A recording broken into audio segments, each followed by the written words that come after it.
listening to Your Ultimate Life with Kellan Fluckiger, only on LA Talk Radio.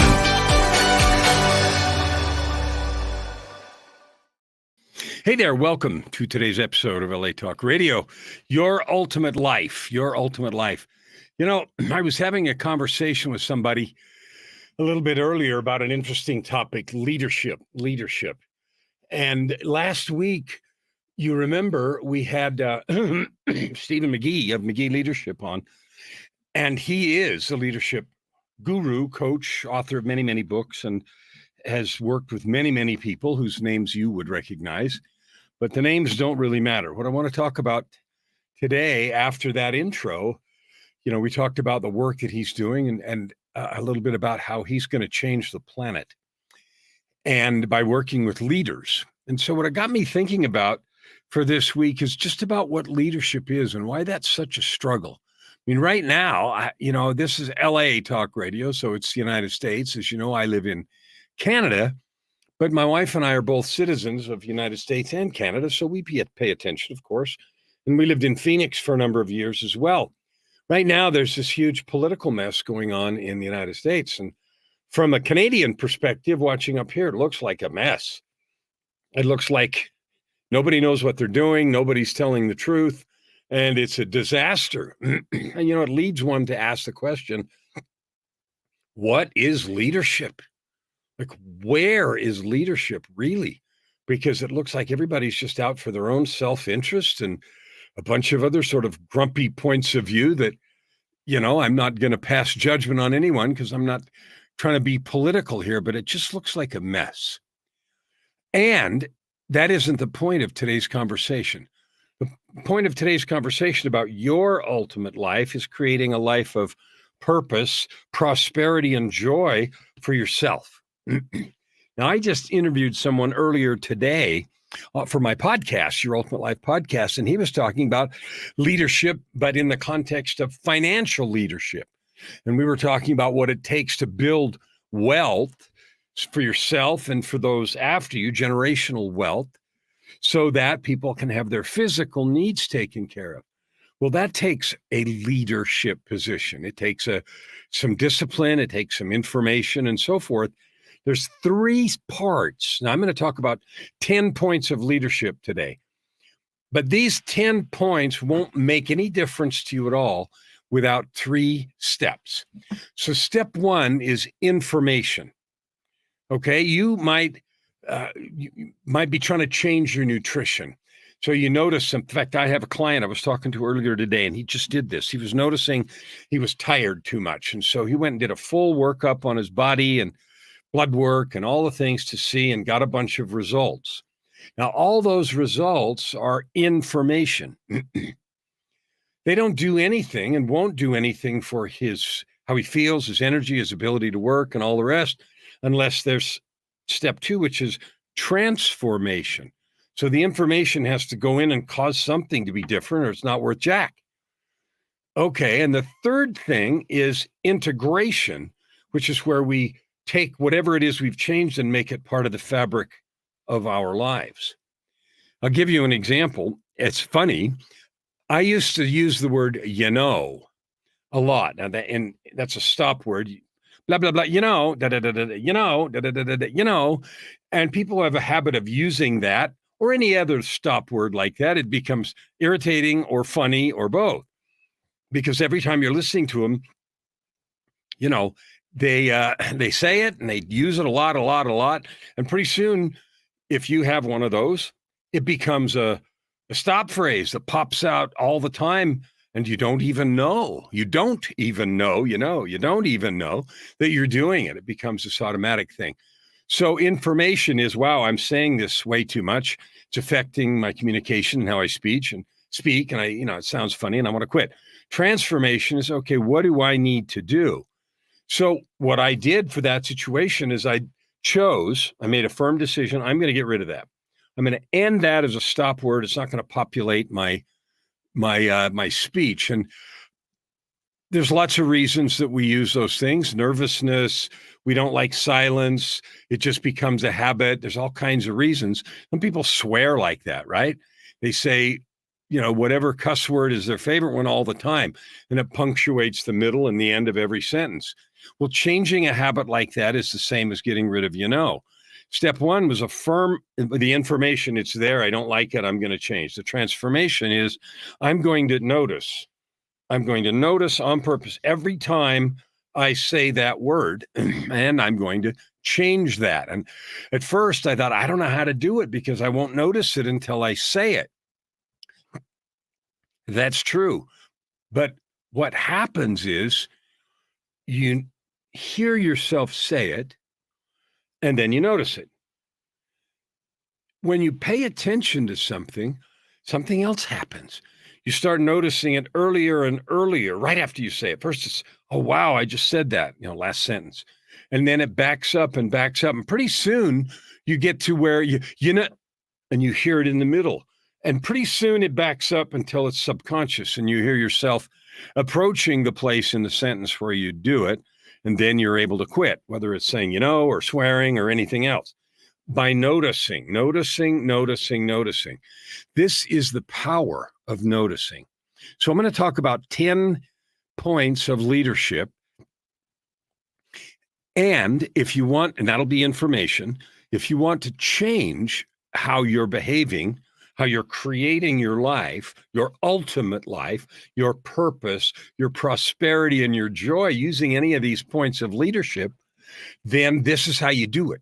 Notice whenever you don't do that, and that'll always be after the fact to start with, maybe because you're cleaning up a disaster or because something's not gone the way you want.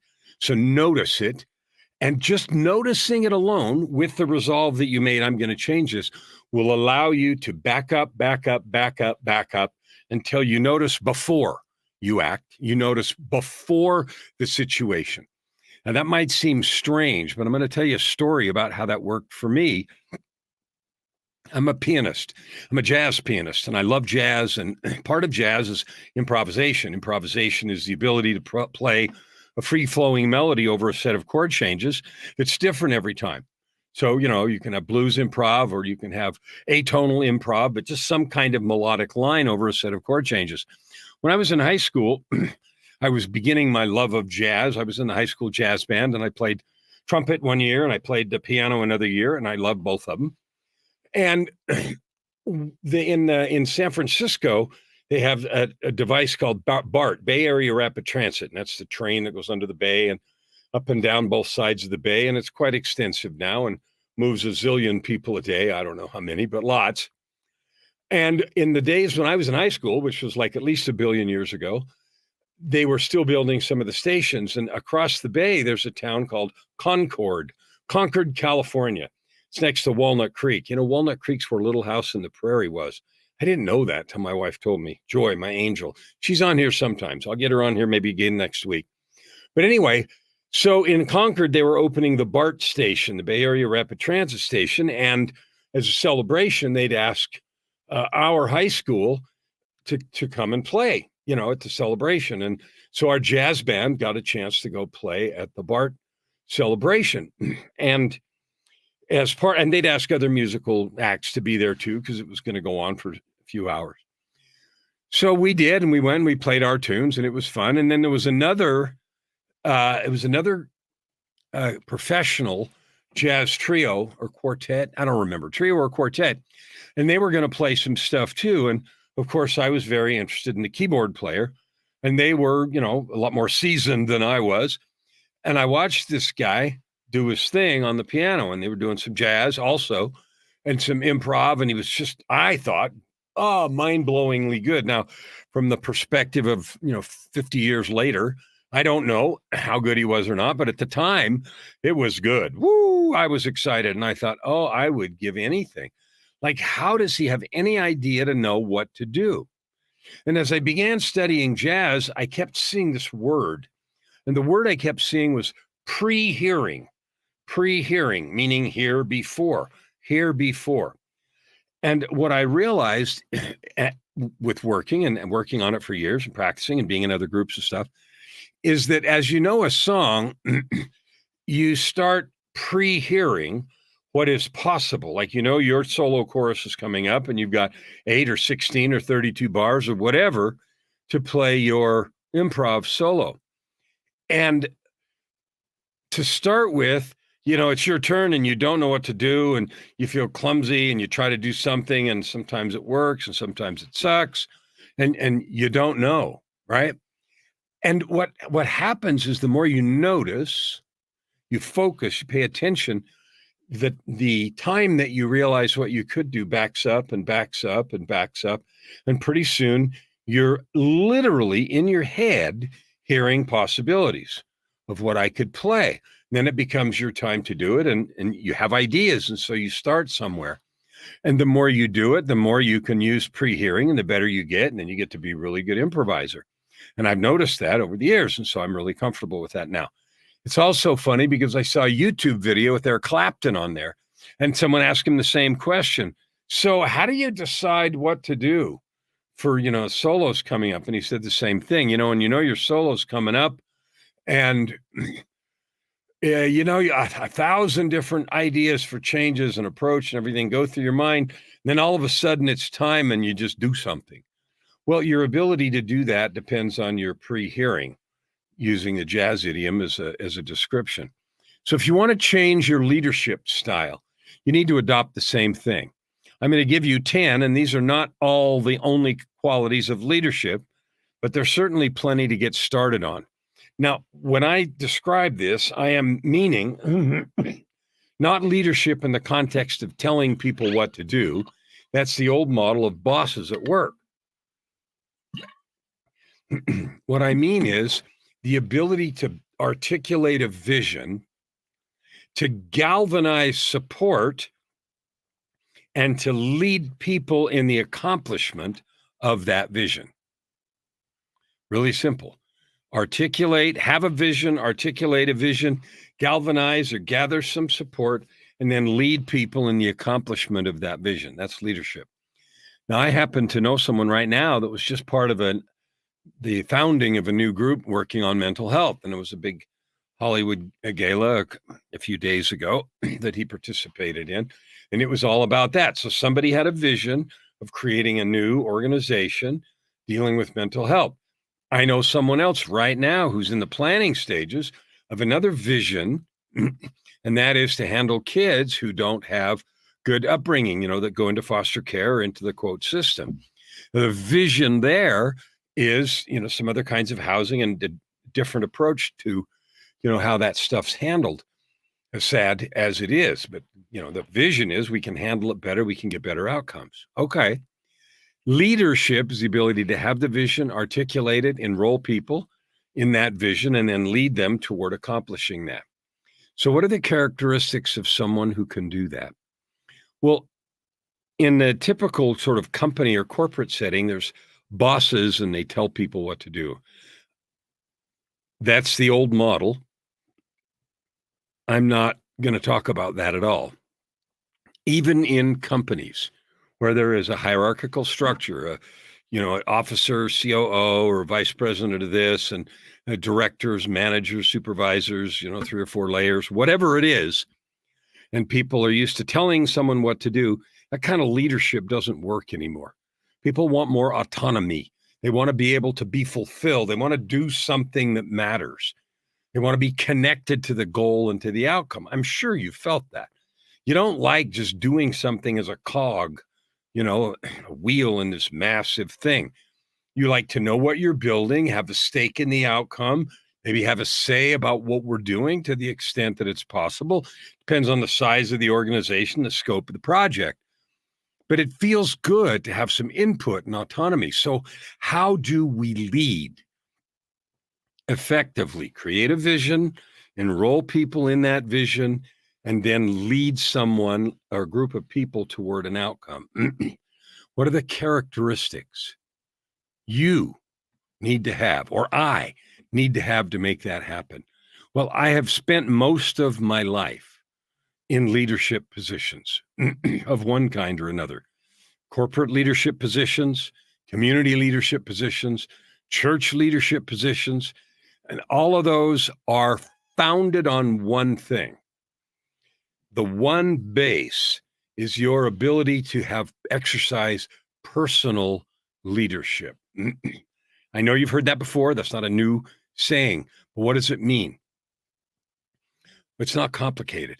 It means your ability to articulate a vision, enroll others, well, in this case, yourself, and then lead yourself to the accomplishment of that vision.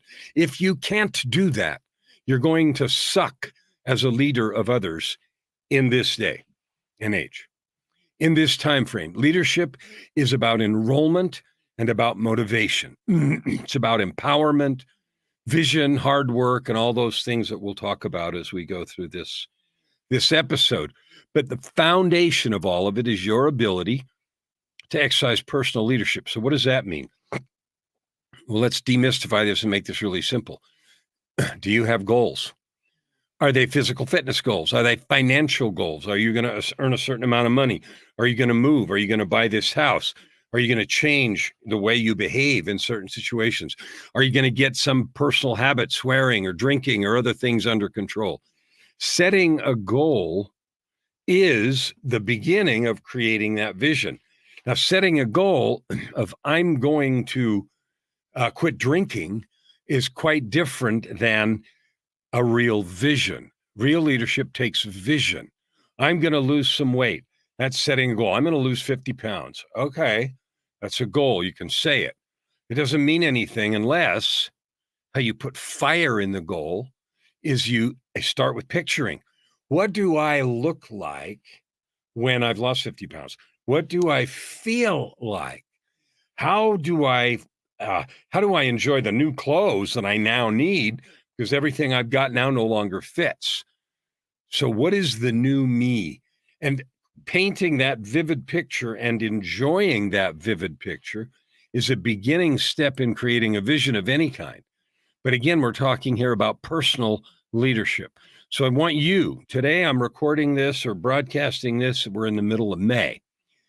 You got about 7 months, June, July, August, September, October, November, December. You got about 7 months until Christmas or New Year's, 7.5 till New Year's.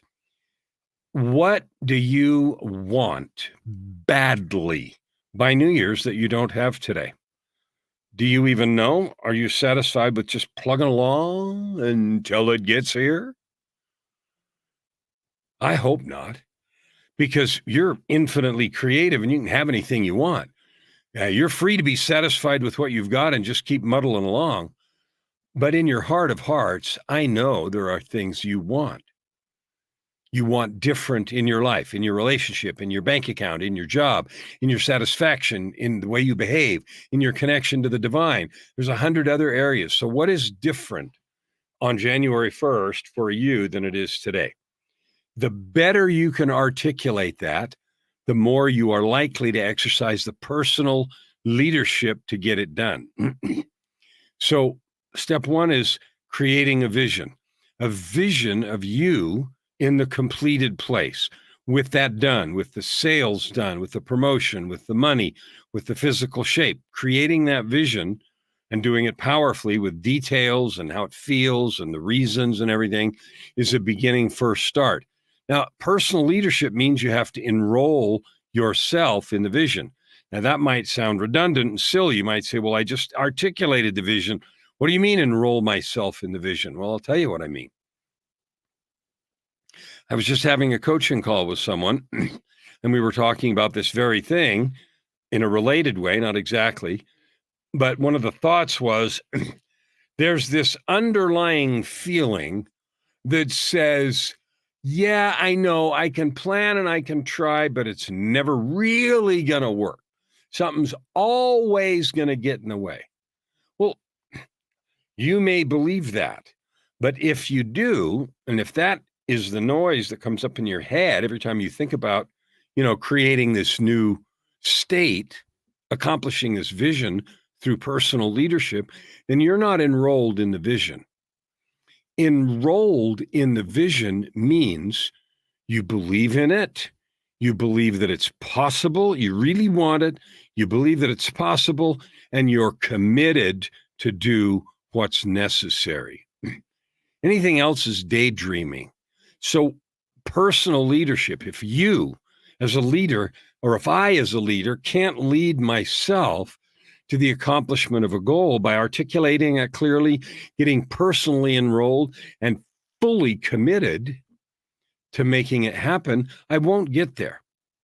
And fully committed means willing to sacrifice, willing to give up, willing to say no, willing to change some habits, whatever it is, because those are really the same steps that are required if you're a corporate leader or if you're a leader in a volunteer organization or anything else. I remember one of the things I used to love to do was I was a leader in a community theater group. I was the musical director, and the musical we did was Grease. We did more than one, but one of them was Grease. You may have seen that movie. In order to get the orchestra and the music and everything done just right, I had to create a vision. The vision was of us doing it well, of thrilling the audience, of supporting the cast, and of making it real. And I had to create that vision. And then I had to enroll all the other musical cast members, which included some singers on stage and stuff. I had to enroll them in that vision. And the vision wasn't just doing it, but doing it really well so we could be proud of it. And then I had to lead us as a group to get to that place. That means rehearsals. That means fixing mistakes. That means being firm about, how it needs, what it sounds like, projecting and being on key and all the rest of the things that make a good musical production. So that's just one example. But your personal commitment to collaborative, service-oriented leadership is key if you're going to lead in today's world. If you're going to try to do the old command and control, it's not going to work. So personal commitment, and the way you demonstrate and develop that is in your own life first, period. And I've spent the most time on that one because that is by far the most important. You can learn the others on the job, but your personal commitment to self-leadership, like if you can't lead yourself in creating the results you want, you're not going to be able to lead anybody else. All right, number 2, I've got 3 words, and they are love, compassion, and humility. Boy, those are antithetical to what we used to think about leaders. Leaders told people what to do, and they were the boss, and they were feared, and everything else. Love, compassion, and humility are far stronger than fear, anger, shouting, and all of the negative stuff. If you're leading something, people know you're the leader. And leading with humility, leading with kindness, leading with invitation, leading with modeling, leading with love is far more powerful. Why do you think the old mode of leading is outmoded? It's failed. People are claiming their own agency and right of self-determination more now than they ever have. And that's rightfully so, because people are more productive when they feel valued and feel like they're doing something and what they have to offer matters. So love, compassion, and humility, and each one of those is worth talking about, but I combined them so we wouldn't, because I only wanted to talk about 10 things today, and so that they're all related. What is love? Well, love is a choice.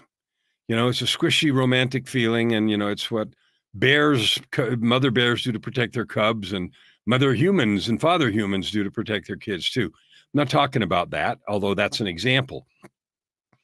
Love in a leadership role is a choice to behave a certain way. I define love as simply a choice.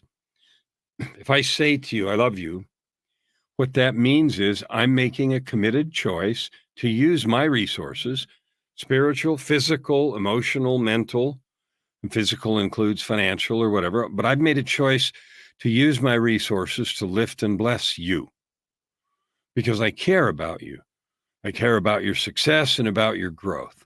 So love is demonstrated by a leader caring about the real growth of the people involved, not just getting the project done, getting it done under budget and getting the glory.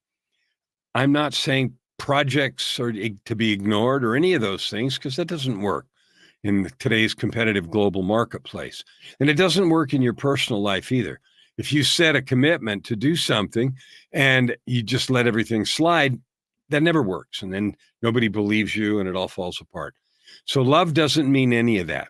Love and compassion simply means how we approach the process of creating a vision, enrolling people in the vision, and then leading them across the goal line. Now, one of the things that's really different, if you think about leaders, Alexander the Great is a famous military leader that was around in, I don't know, thousands of years ago. And he had astounding military campaigns, unbelievable victories and so forth. But he had a particular leadership style. Today, the generals, the people in charge of the armies, they're in the back. They're in the back and they're in bunkers and, protected and everything else. Alexander the Great led his soldiers into battle at the front. And he rode a particular horse that everybody knew. It was a very remarkable horse. And he wore a double-plumed helmet. So he was visible and different than everybody else on the battlefield. In other words, every soldier of his own and of the enemy knew who the man in charge was. And he led from the front. And he was never defeated. In other words, he created a vision, he enrolled his troops, and he led them. That kind of leadership is powerful, it lasts, and it creates amazing results. Point number 3 is agency. Agency is one way of describing your right to choose. Now, we love choice. Cheese, no cheese. Pickles, no pickles. Green ones or red ones. We like to have choice. We like to have a say in how things go. In a leadership role, there is absolutely a place for inviting, recognizing, and honoring the agency of all of those that are part of your team. That doesn't mean things are done by committee. It doesn't mean that you take a vote and everything's a popularity contest. But agency consists of many parts, and I'll talk about a couple of them. One is the opportunity to have input. And the second one is the opportunity to express what parts of the project someone might believe they're best suited for. I can do that. I can do that. I don't think I'm very good at that part. And maybe something has to happen because nobody's good at that and somebody's got to go learn. But agency is the willingness of a leader to allow those things to be expressed and to take into account, where possible, the things that people have that are good skills in different areas. I don't mean, again, people hear this kind of stuff and they think, oh, that takes forever. Everything's done by committee. It actually doesn't take any longer at all. Because when you exercise command and control and just order people around, there's resentment, there's negativity, and there are mistakes, do-overs, and things get done slower. So in the end, leadership in the way that I'm describing it is more effective. It's more rewarding, both for the people that are part of the position or part of the team and for the leader. It's just more powerful. So agency, or recognizing our desire and opportunity to choose and make decisions for ourselves as much as possible. And somebody still has to have the last say in the leadership position. But that doesn't mean that you don't draw input and understand what you can do to allow for and to provide for as much exercise of agency as possible. Number 4 is a skill of listening. Now, that might sound like duh, and it also might sound silly, but I can tell you that it's a complex and deep subject. I just did a master class this last Saturday, 3 days. It takes Tuesday, Monday, Sunday, Saturday. Yeah, 3 days ago, I did a master class on listening, and we worked on that for 3 hours. So for 3 hours, we explored what listening really is, the difference, the huge difference between listening, hearing, not hearing, fully paying attention, not really paying attention, listening to argue, listening to respond, listening to refute, listening to understand, listening to connect, listening to create rapport. There's many nuances, and as many of these nuances of listening as a leader masters, the better the leader will be. The more loved, the more followed, the more loyalty will be created, the more it gets done, and the better the unit functions. Having done it both ways, I learned that the hard way and learned the power that real listening brings to a situation. Incidentally, we've been sort of talking about all of this like it was really in a business context, but I want to stop here, especially at this listening thing, and talk about leadership across every context. Self-leadership. Do you take time to really listen to yourself? Listen to your body, listen to your own ideas, listen to the other voices in your head. No, I'm not crazy. Well, maybe I am, but we all have multiple voices. I have a client who used to talk about the committee in his head, meaning all the different voices and argument points that there were considering an activity, a position, an opportunity, et cetera. So listening, learning to listen. If you haven't spent some real time invested on the skill of listening, how you listen, what your goal is for listening, why are you there? What is the purpose of the conversation? If you haven't learned to do that, that might be one of the best investments you can make to create your ultimate life. Here's what I know. If you develop the skill, the real skill of listening, where you learn to understand how you're listening and to control and listen on purpose, you will control every situation that you're in. The listener controls far more about the outcome of a situation than the speaker. I want you to think about that. That's scary. Learning to listen is more powerful than you can possibly imagine.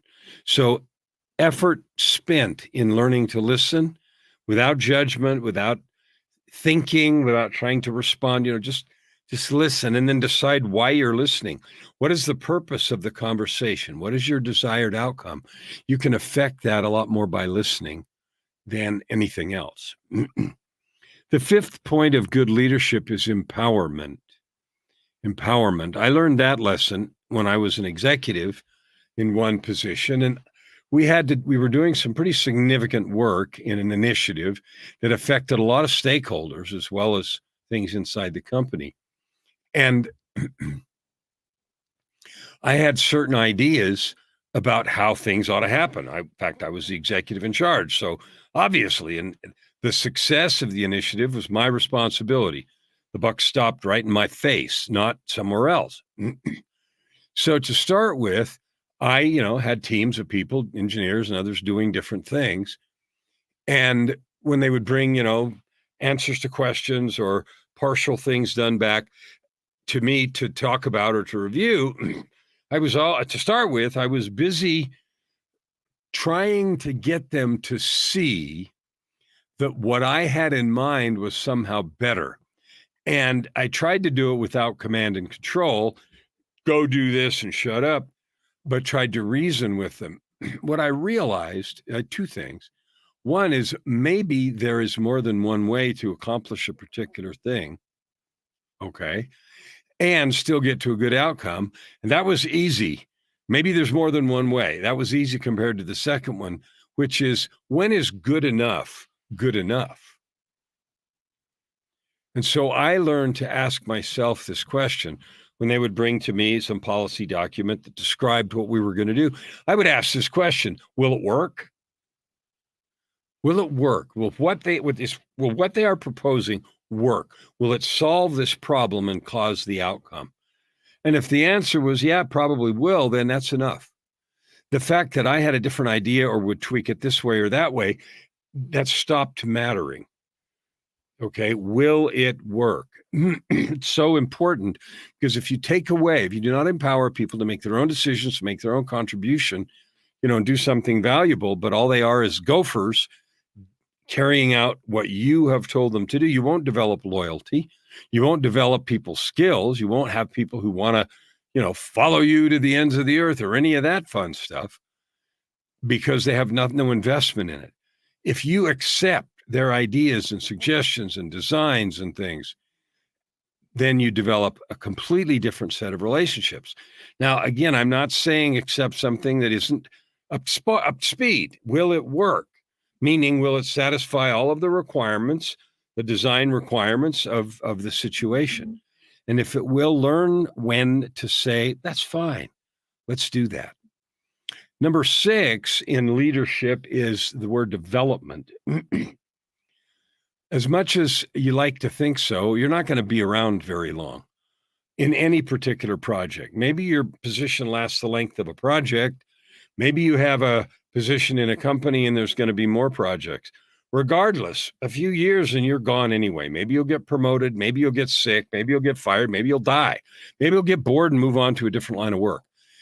So the development of people underneath you, I don't even like the word underneath, but who are part of your team, the development of those is not an accident.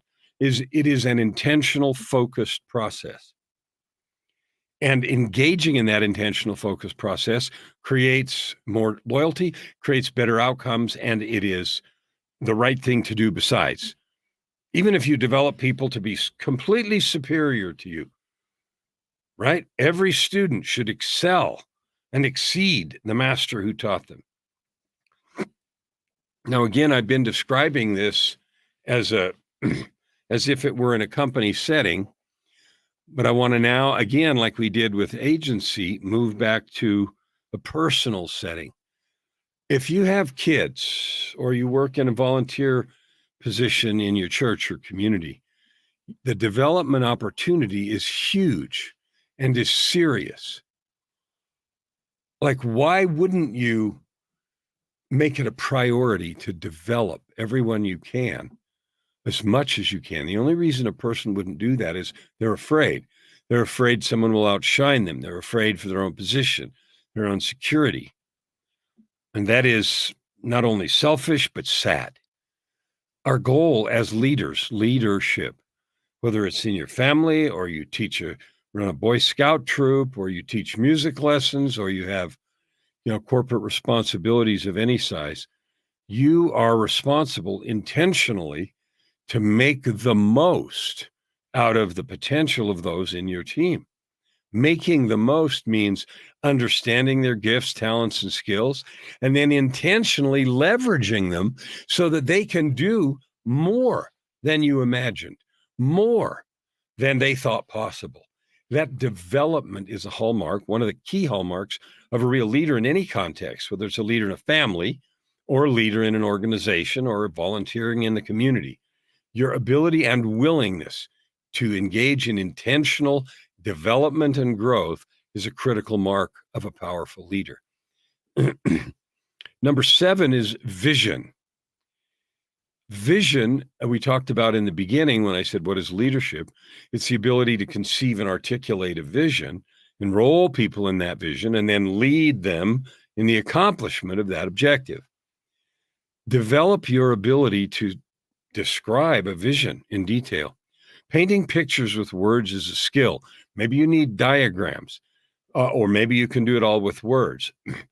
But nothing is more frustrating than half-baked vision. I talk to people as a coach. I talk to people a lot. Obviously, I meet new people every week. And often I'll ask simple question. Okay, we're having this conversation. I'm a coach. You want to get somewhere, do something, create a business, make more money, change your life in some way.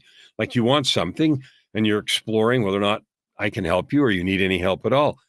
And what I find is it is so difficult for people to clearly articulate what they're trying to do. There's vague notions of, well, I want to help people and I want to make money and I want to, and by the description, it's clear, by the description, it's clear that the ideas are only vaguely formed. And because they're vaguely formed, it's impossible to enroll someone powerfully in that vision. is if I say some squishy words, even though I say them powerfully and energetically, it would be really simple for you to understand them in a completely different way. I could say, focusing on one of the conflicts in the world today, I want to solve I'd love for there to be peace and solve the issues in the Middle East and bring peace to that region.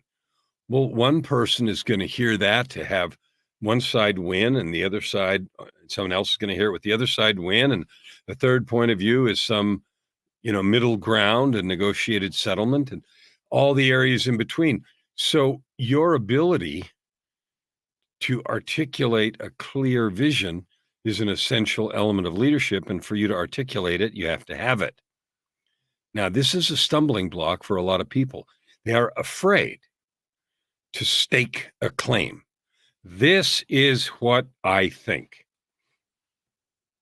Now, you're free to change your mind, but it is far easier to change your mind and move from a clearly stated position than it is from fuzzy messes.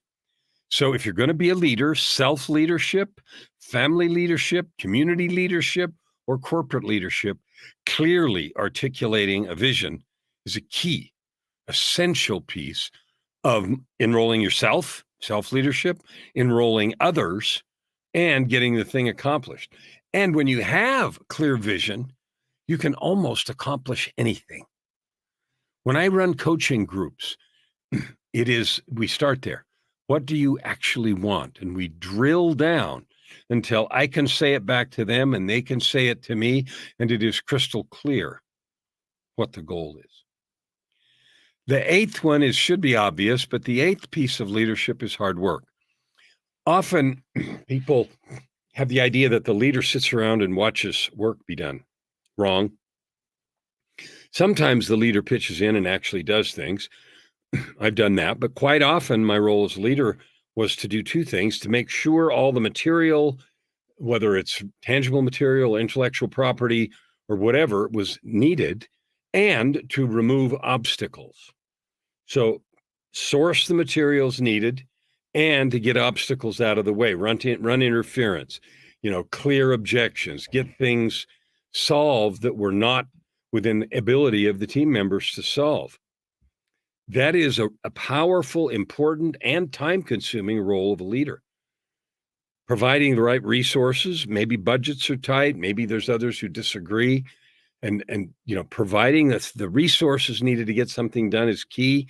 And then running interference, keeping things out of the way, keeping stuff off the playing field that are neither the responsibility nor within the scope of power of the individuals who are working on the project. Now, again, I'm making corporate references, but this includes yourself. And this is a self-leadership piece I want to talk about here. Let's say you've decided to make a certain amount of money and you're putting in the hard work. The hard work might also include clearing your own mental obstacles.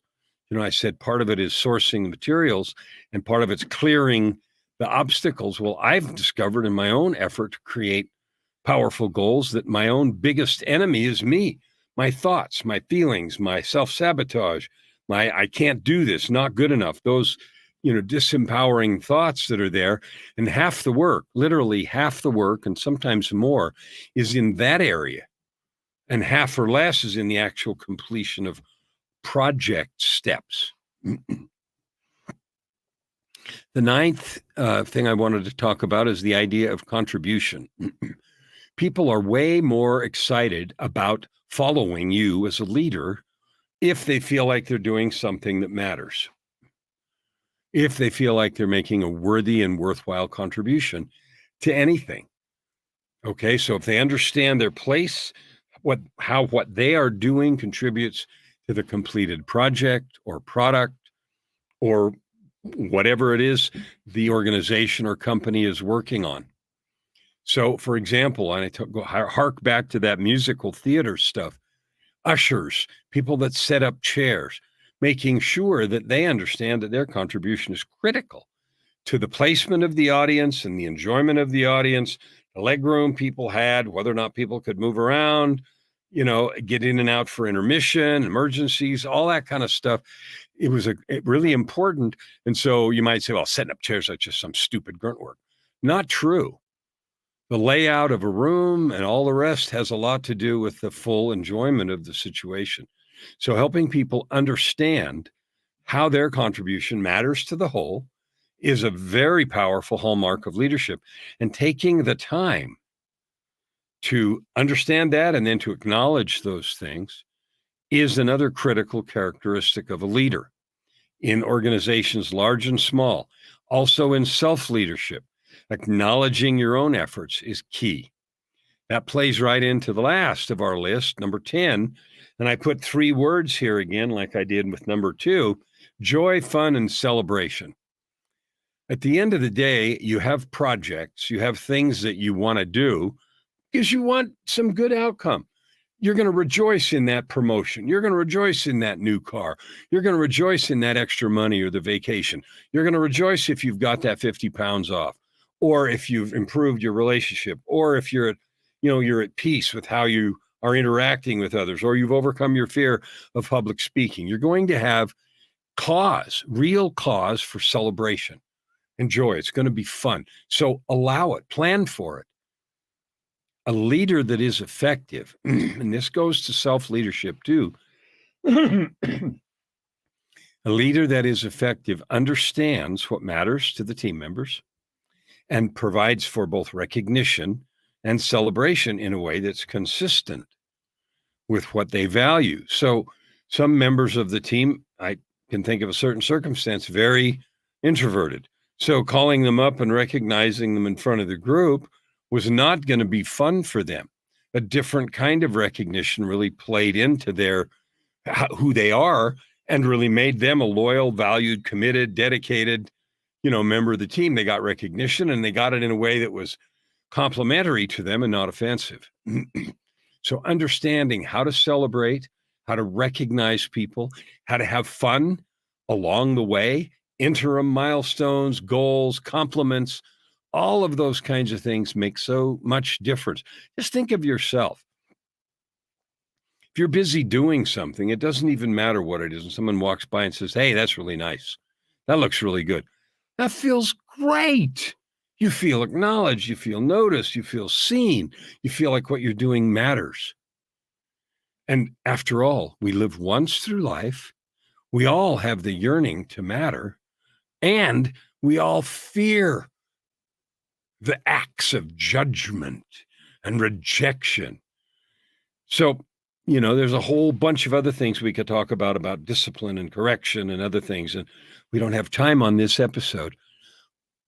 But focus on creating camaraderie, joy, a sense of shared accomplishment, celebration, having fun. All of those can be done in a contextually appropriate fashion, no matter what the project is. A personal project, you reach a milestone in your weight, celebrate, not with a pile of ice cream, but some other appropriate celebration. A pile of ice cream might be just fine if weight isn't the issue and you just made your 27th commission sale as a real estate person this month.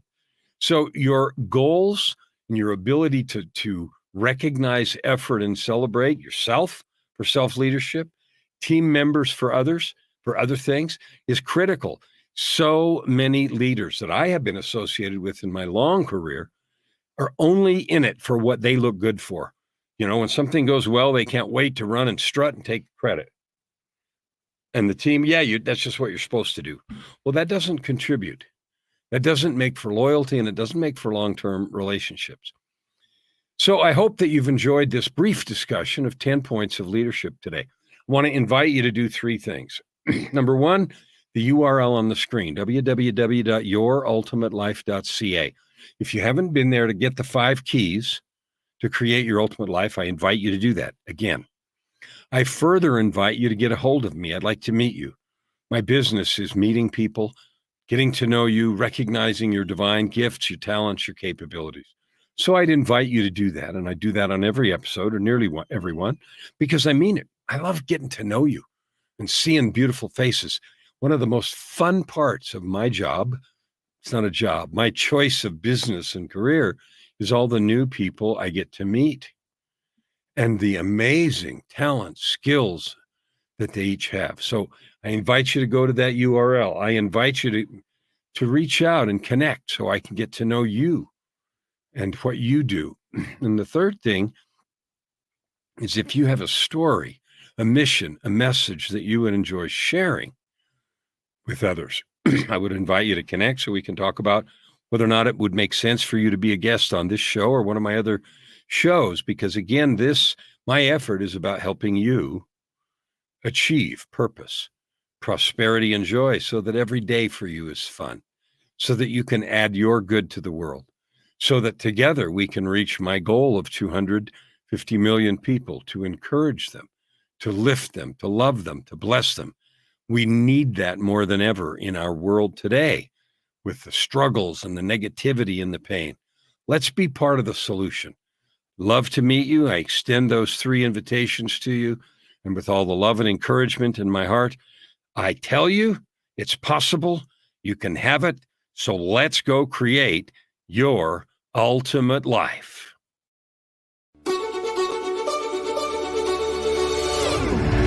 You're listening to Your Ultimate Life with Kellan Fluckiger, only on LA Talk Radio.